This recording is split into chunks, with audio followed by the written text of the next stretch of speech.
Hello, we made it to Facebook and it's just before 5:05, so welcome everybody. We made it and we're here and we are live today talking about Ambers again and hopefully going to watch a little video clip. Fingers crossed if all goes well. We're already on the good path here with the Facebook letting us connect. So, oops.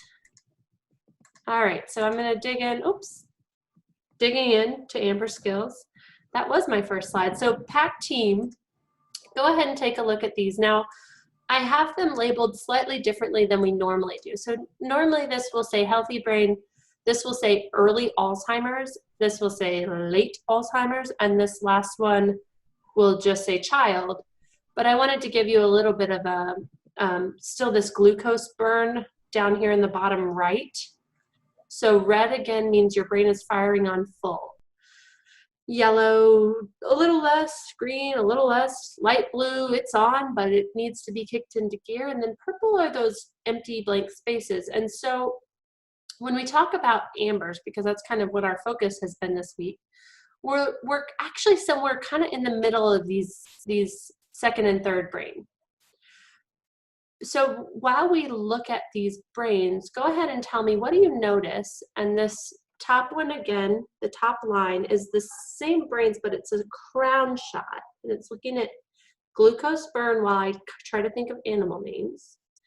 And the bottom row is really starting in a similar place, but it actually goes diagonally down through the occipital lobe where you have vision. So it's a little bit bigger of a slice of brain, but it's looking at the same brain in these first two, second two, third two, and fourth two. So PAC team, what do you notice about the glucose burn when we're asking people to name animals? Or what are some of the things that people say to you that they notice when you've shown these slides in the past? It always strikes me how the comparison comes between, oh, I thought dementia was about brain tissue loss, and yet the amygdala gets bigger initially, but isn't big. Yeah, cool. So that piece we had kind of talked about. So when you look at the amygdala, it's these two little dots down here in the right in the mid center of the bottom picture of the brain. And when you go from the healthy brain to the diamond emerald brain, it actually looks like it gets bigger. What it actually is that it's more intense, it's more on than it was before. The tissue is actually maybe a little bit less, maybe a little bit more, but it doesn't grow new tissue. What it looks like is actually turned on high. And so it's on high alert, even early in this thing called dementia. And yet it looks like it could be more tissue, but really it's just a different kind of burn. What else do you guys notice, or have you heard other people recognize about these brains? A lot of people notice that the ruby pearl and the healthy 18-month-old look a lot alike. They say their brain looks like a child's brain. Yeah, so a lot of people notice the similarities. First of all, the absolute decline. Oh my goodness, everything's gone. And really, it's our job to say, whoa, hang on, is everything gone? No, a lot of it's turned light blue, which means I can still do a lot of stuff, but not when you're asking me to name animals with language that I don't quite have by myself. So the decline, yes, it's there, but there's still brain tissue even later in this disease. What's interesting is the similarities in the look of the functional brain tissue, meaning how high the glucose is burning, for asking an 18-month-old and someone in a ruby pearl state to say animal names. What else do we know about people trying to come up with animal names? What about an 18-month-old child? What do you know about 18-month-old children? How is their language altogether and naming of animals? How skillful are they at that at 18 months old? Not much at all. Not much at all. They maybe can do woof, woof. And that's probably all you're going to get. And we get really excited when they do that because it means they know that that's a dog. Now, they didn't actually say dog, though. What about at a ruby pearl state, at the end of life? How many animals does that person know? If they're really skilled with language, they might be able to come up with some with a song. Maybe with a song, but if you were to say them and they were looking at them, would they recognize and know the word for that? It probably. Mhm. What's the problem? The rest of the The brain's brain not isn't working to get the words out, but they may actually recognize. And if you can tap into that right temporal lobe, as Beth said, with the music, you might find real success with getting them just come up with a lot of animal names. Home, home on the range, where the Deer, and the antelope. play. If I can tap into it, maybe, just maybe, I can get you to get the words. But are these two, although they look similar in functionality, are these two people that house these brains the same? What's the trick as a care partner sometimes that we fall into? Is treating them like a child. They are. Yeah, because what are you starting to see at this stage in the game? When an Amber, who's got some visual changes happening, go ahead and put on your binoculars and you look at an object and you know that it's something that you should do something with. And yet can't quite figure out what the thing is that you're supposed to be doing with it, so you explore this object. And do this with your fingers, you've still got a little skill. And so you explore the object and it may not be explored in the way that it's supposed to be explored in. And what is our temptation then to say to that person? No, no, no, no, no. No, no, we don't do that, sweetheart. What do you tend to go back to? How you would talk to an 18-month-old child. Ooh, it's not what I meant to. I'm so sorry that happened. That shouldn't have happened, but I get tricked. I get fooled because I see something that looks similar, just like those two brains that we were looking at. So for someone in an amber state, as we mentioned before, so I'm trying to hide you guys so that you, there you go, so you're not covering up stuff. It's hard to do. For someone in, oh well, it is what it is. For someone in an amber state, they're really not having this prefrontal working. Their amygdala has sort of turned it off. So impulse control, logic and reason, decision making, start sequencing, ending, moving on, self-awareness, multiple perspectives, all that stuff isn't really working. And so when we tap into these amber situations, when you get confronted with it, again, we're going to start looking at, is this, take your amygdala and assess the situation before you jump in. Is it annoying? I just don't like it, but you know, it's not hurting anybody. Fine, I'll put up with tearing of flowers. I'll put up with tearing of tissues. I'll put up with eating the tissue. I mean, really, it's not the worst thing in the world. It's not preferable, but it's really not even risky. Now, what starts to happen though is eating the tissue is one thing. Eating 5 tissues, ooh, actually, that's getting a little bit risky. It's not dangerous, but it's definitely piquing my risk awareness. And then you've moved from the tissues to, oh shoot, where did that knife come from? Oh, now we're in danger zone. But really truly doing an assessment each time I'm entering a situation, rather than what's your initial reaction every time you see somebody who's more in an amber state doing just about anything. Stop! No, don't do that. So we're gonna watch, we watched a little bit yesterday. We're gonna try to watch it again today as Olivia engages with Teepa, who's in an amber state here. And we're gonna see how she overrides her amygdala with support from a coach who's Beth.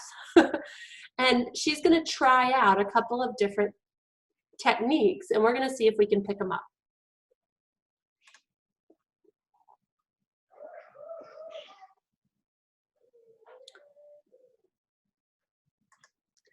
I forgot again. Somebody's got to remind me. Man, you guys, I swear.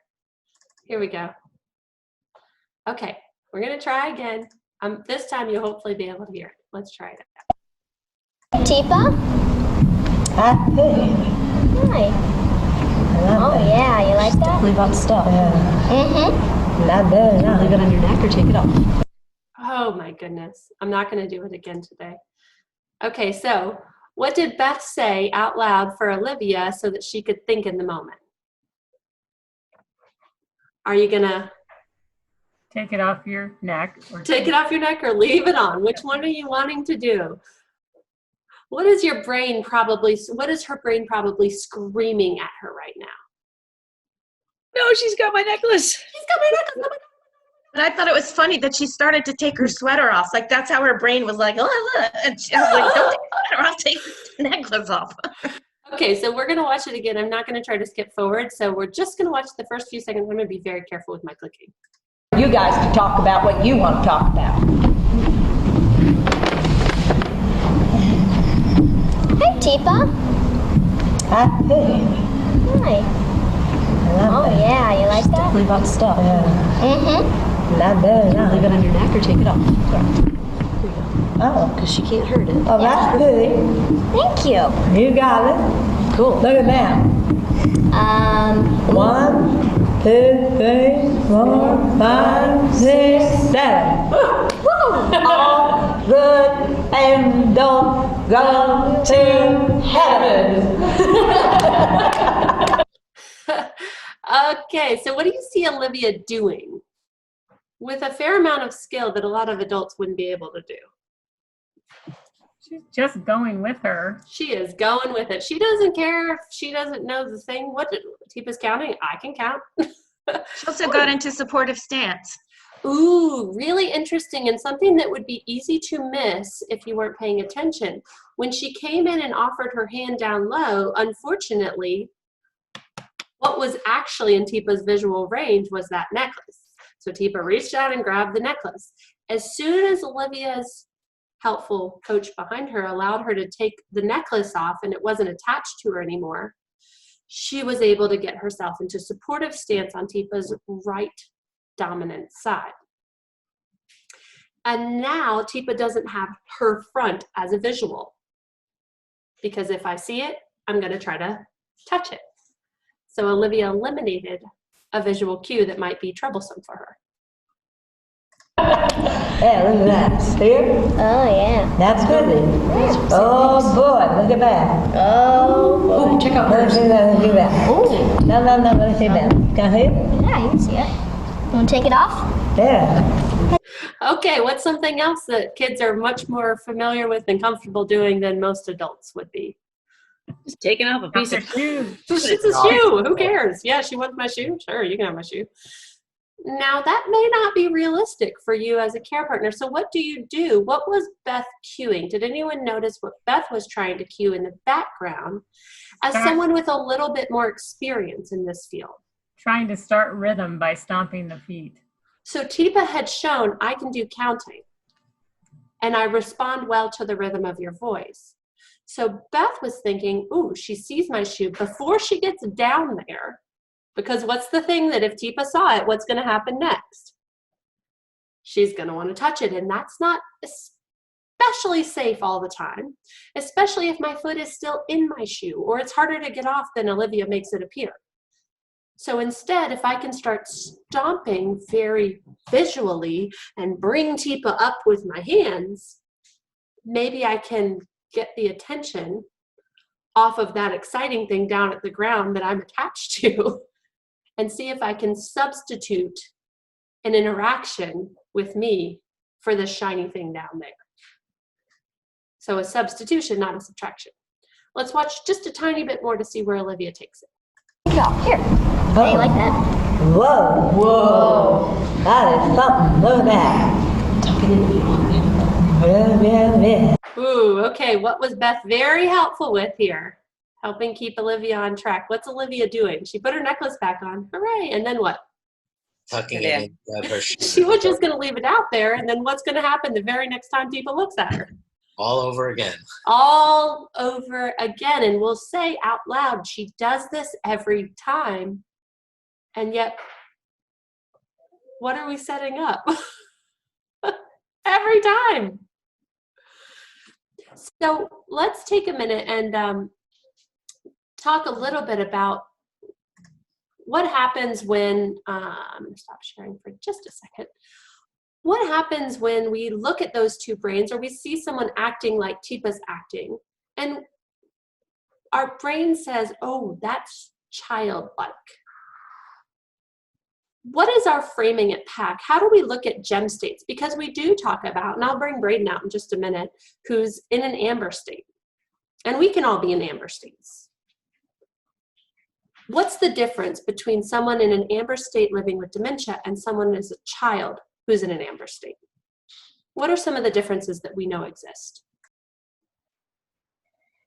Well, a child doesn't have multiple perspectives and relationships yet. They haven't built relationships. They don't have many stories of their past they can recall. At 18 months, most people don't have memories until they're about 2, from what I understand.